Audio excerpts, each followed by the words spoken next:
Hi மக்களே, நான் உங்கள் சதீஷ். நம்ம லாங் ட்ரைவ் போலாமா சேனலில் நாம் இந்த வாட்டி போக போகிறது கோவா. ஸோ நம்ம கோவாவுக்கு ஃப்ளைட்டில் தாங்க போக போகிறோம்.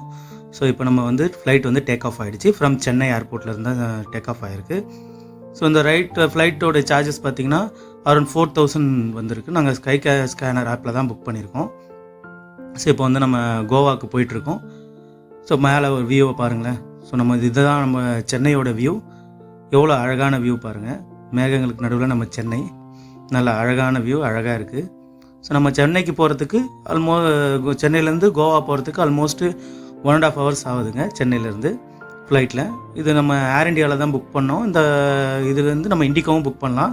ரெண்டுத்துக்கும் ஃப்ளைட் சார்ஜஸ் ரொம்ப பெருசாக டிஃப்ரென்ஸ் இல்லை, எல்லாமே ஒரே சார்ஜஸ் தான். ஸோ நம்ம இப்போ கோவாவில் லேண்ட் ஆக போகிறோம். ஸோ கோவாவுக்கு லேண்ட் ஆகிட்டோம். இதுதான் நம்ம கோவாவுடைய ஏர்போர்ட்டு. நம்ம டப்ளின் ஏர்போர்ட்டில் தான், இன்டர்நேஷ்னல் ஏர்போர்ட்டில் தான் லேண்ட் ஆகிருக்கோம். இங்கே நம்மளுக்கு லோக்கல் டாக்ஸிஸ், யூபர், ஓலா அந்த மாதிரிலாம் கிடையாது. எல்லாமே நம்ம கவர்மெண்ட் டாக்ஸியில் தான் புக் பண்ணணும். இதுதான் நம்ம கவர்மெண்ட் டாக்ஸியோட ரேட்ஸு. இங்கே இந்த டாக்ஸி புக் பண்ணி தான் நம்ம கோவாவில் எங்கே போனாலும் போக முடியும். இல்லைனா லோக்கல் பஸ்ஸஸ் இருக்குது, அதில் போகலாம். பட் நைட் டைமில் வரோன்னா நம்ம ப்ரிஃபர் பண்ணுறது இந்த மாதிரி கேப் புக் பண்ணிங்கன்னா உங்கள் எங்கே போகணுமோ அங்கே சேஃபாக போயிடலாம். இல்லைனா நம்ம ரூம்ஸில் சொன்னீங்கன்னா கூட அங்கேயே கேப் அரேஞ்ச் பண்ணி ஏர்போர்ட்லேருந்து பிக்கப் பண்ணிப்பாங்க. அதுவும் ஒரு பெஸ்ட்டான ஆப்ஷன் தான். இப்போ நம்ம டப்ளின் ஏர்போர்ட்லேருந்து கிளம்பிட்டு நம்ம இப்போ கோவாவுக்கு ஸ்டார்ட் பண்ணிட்டோம் உள்ளே போகிறதுக்கு.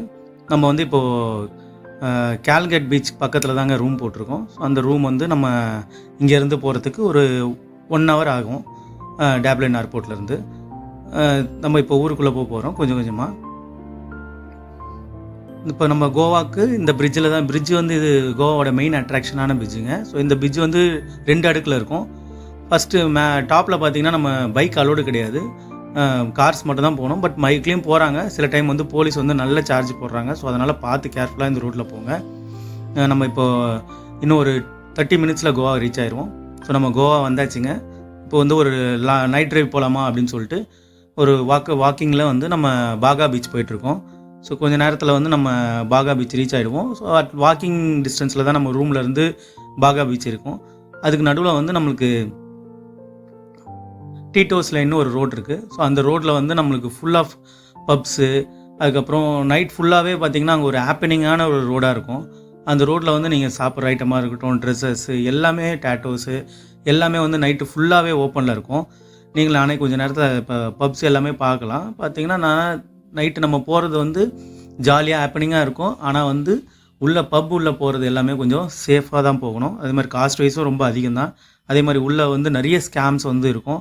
அதனால் அதெல்லாம் பார்த்து கரெக்டாக நம்ம இது பண்ணி கரெக்டாக போகணும். ஏன்னா உள்ள என்ட்ரி எல்லாமே நம்ம கரெக்டாக இருந்தோம்னா எல்லாமே கரெக்டாக இருக்குங்க, ஜாலியாக என்ஜாய் பண்ணலாம். பட் நம்ம ஏதாவது ப்ராப்ளம் ஸ்கேமில் மாட்டுறோன்னா அது நம்ம தான் பொறுப்பு. அதனால் யாரும் இது பண்ண முடியாது. ஆனால் உள்ளே ஜாலியாக என்ஜாய் பண்ணிட்டு, ஜாலியாக பப்பில் ஜாலியாக பார்ட்டி பண்ணிவிட்டு என்ஜாய் பண்ணிவிட்டு வரதுக்கு ஒரு நல்ல ஹாப்பனிங்கான பிளேஸு. இது நைட்டு ஃபுல்லாகவே அட்மோஸ்ட் 3 o'clock வரைக்கும் இந்த பிளேஸ் இப்படி தான் இருக்கும். கோவா பொறுத்த வரைக்கும் நைட் லைஃப் தாங்க. காலையில் எல்லாருமே ஒரு 11 o'clock வரைக்கும் ஷாப்ஸ் எதுவுமே ஓப்பனில் இல்லை. எல்லாமே ரொம்ப க்ளோஸ்டாக, சைலண்ட்டாக, நம்ம நார்மல் சிட்டிஸ் மாதிரி தான் இருக்குது. ஆனால் நைட்டு ஒரு 10 o'clock அப்புறம் கோவா இஸ் டிஃப்ரெண்ட்டுங்க. எல்லாமே மாறிடுது. எல்லாமே நைட் ஃபுல்லாகவே ஆளுங்க எல்லாமே இப்போ ஃபேமிலிஸாக இருக்கட்டும், குழந்தைங்களாக இருக்கட்டும், எல்லாரையுமே கூட்டிகிட்டு வெளியே ரவுண்ட்ஸ் அடிக்கிறாங்க, சுற்றுறாங்க, எல்லாமே பண்ணுறாங்க. நம்ம ஆக்சுவல் மற்ற சிட்டிஸ்க்கும் கோவாக்கும் அதான் பெரிய டிஃப்ரெண்ட் நினைக்கிறேன். ஸோ நைட் ஃபுல்லாக ஒரு ஹாப்பனிங்காக ஒரு பார்ட்டி பண்ணணும்னு நினச்சிங்க, என்ஜாய் பண்ணணும்னு நினச்சிங்கன்னா கண்டிப்பாக கோவாவை விசிட் பண்ணலாம். ஸோ இதுவும் ஒரு நல்ல சீசன் கோவா விசிட் பண்ணுறதுக்கு. இது நம்ம டீட்டோஸ் லைனில் தான் இப்போ இருக்கோம். இப்போ பார்த்த அந்த ஒயிட் ஹவுஸ்ன்றது நம்ம ரொம்ப வருஷமாக இருக்கிற ஒரு பப்பு, ரொம்ப ஓல்டஸ்ட் பப்பு. அதுக்கப்புறம் இப்போ நியூஸாக நிறைய பப்ஸ்லாம் வந்திருக்கு. ஸோ எல்லாமே இங்கே டான்ஸ் பார்ட்டிஸ் எல்லாமே பண்ணிகிட்ருக்காங்க பாருங்கள். ஸோ நல்ல ஒரு ஜாலியான வைப் இருக்கிற இடம். ஜாலியாக போயிட்டு சுற்றிட்டு பார்த்துட்டு வரலாம். இங்கே பாருங்கள், இதுதான் அந்த கிளப் டீட்டோஸ்னு இந்த டீட்டோஸ் லைன்ன்றது ஒரு டீட்டோஸ் அவர் தான் இந்த லேனை ஃபஸ்ட்டு ஸ்டார்ட் பண்ணுது. ஸோ அதனால் இந்த ரோட்டுக்கு டீட்டோஸ் லேன், அதாவது டீட்டோஸோட ரோடு அப்படின்றத ஒரு பேராக வச்சுருக்காங்க. இது பார்த்திங்கன்னா இது ஒரு வாக்கபிள் ரோடு தான். எல்லாமே நல்லா ஹாப்பனிங்கான எல்லாமே ரோட்ஸ் நிறைய இருக்கும். ஸ்கேம்ஸில் மட்டும் மாட்டிக்காதீங்க. ஆக்சுவலாக இங்கே வீடியோ அலோடு கிடையாதுங்க. சும்மா நம்ம ஃபோனில் எடுக்கிறதுனால இங்கே வந்து யாருக்கும் தெரியாமல் நம்ம ஃபோனில் அப்படியே எடுத்துகிட்டு போயிட்டுருக்கோம். ஸோ மோஸ்ட்டாக வந்து இங்கே இந்த ரோடில் வந்து வீடியோஸு நாட் அலோடு. ஸோ இப்போ நம்ம பாகா பீச் நேராக போனால் பாகா பீச் தாங்க வரும். ஸ்ட்ரெயிட்டாக போனோம்னா பாகா பீச்சுக்கு லேண்ட் ஆகணும். இப்போ நம்ம பாகா பீச் உள்ளே வந்துட்டோம். இதுதான் வந்து பாகா பீச்சுடைய நைட் வியூ.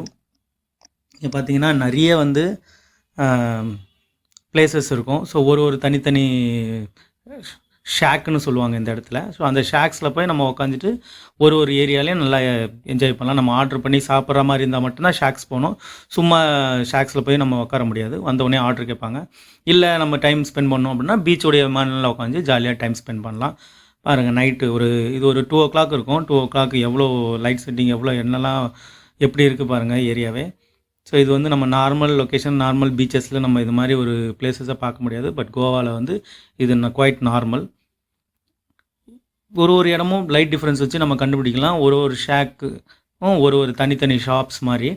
ஸோ ஒரு ஷேக்கில் உட்காந்தாலும் நம்ம தனித்தனியாக ஆர்டர் பண்ணி சாப்பிட்ற மாதிரி இருக்கும். ரேட்ஸ் எல்லாமே வந்து நம்ம நார்மலாக வெளியே கோவாவில் என்ன சாப்பிட்றோமோ அதை விட வந்து அட்லீஸ்ட் ஒரு 1.5 times to 2 times வந்து அதிகமாக தான் இந்த ஷேக்கில் இருக்கும் எல்லாமே. ஸோ அதனால் வந்து அதை பார்த்து யோசித்து ஷேக்கில் உட்காந்து டைம் ஸ்பெண்ட் பண்ணணுமா, என்னென்னா இங்கே டைம் ஸ்பெண்ட் பண்ணிகிட்டே நம்ம பீச்சஸ் பார்க்கலாம், ஜாலியாக சாப்பிட்லாம். ஸோ அதனாலே வந்து டைம் இங்கே ஸ்பெண்ட் பண்ணுவாங்க. பட் ரேட் ரொம்ப காஸ்ட்லிங்க. இங்கே ஷேக்கில் உட்காந்து சாப்பிட்டோம்னா உள்ளேயும் டிஜேஸ் எல்லாமே இருக்கும். அதையும் நம்ம அப்படியே ஜாலியாக என்ஜாய் பண்ணிக்கிட்டு இங்கே ஷேக்கில் உட்காந்துட்டு சாப்பிட்றது எல்லாமே பண்ண முடியும். அதுக்கப்புறம் நம்ம அடுத்த மார்னிங் நம்ம பாகா பீச்சுக்கு எப்படி இருக்கும், நம்ம நைட்டில் பார்த்த வியூவுக்கு இது மார்னிங், இதே பாகா பீச்சு மார்னிங் வியூ இது. ஸோ இதில் பார்த்தீங்கன்னா சேம் ஷேக் எல்லாமே இருக்கும். ஸோ இதில் பாருங்கள், இப்போ ஒரு மார்னிங்ஸில் ஃபுல்லாகவே ஃபன் ஆக்டிவிட்டீஸ் நிறைய இங்கே நடக்கும். ரைடிங் ஆக்டிவிட்டீஸ் நிறைய நடக்கும். ஸோ இது வந்து கவர்மெண்ட்டே வந்து இதில் நிறைய ஆப்ஷன்ஸ்லாம் வச்சுருக்காங்க. கேம்ஸோட ஆக்டிவிட்டீஸ் எல்லாமே இங்கே நடக்கும். ஸோ அதோடைய ரேட்ஸ் எல்லாமே இப்போ நான் உங்களுக்கு காட்டுறேன். அந்த ரேட்ஸை பாருங்கள். கொஞ்சம் அதிகமாக இருக்க மாதிரி தான் இருக்கும். பட் உள்ளே போய் கேட்டிங்கன்னா நிறைய கொஞ்சம் சேஞ்சஸ் இருக்கும். ஸோ இதுதான் வந்து நம்ம ரேட்ஸு. ஒரு ரைடுக்கும் ஒரு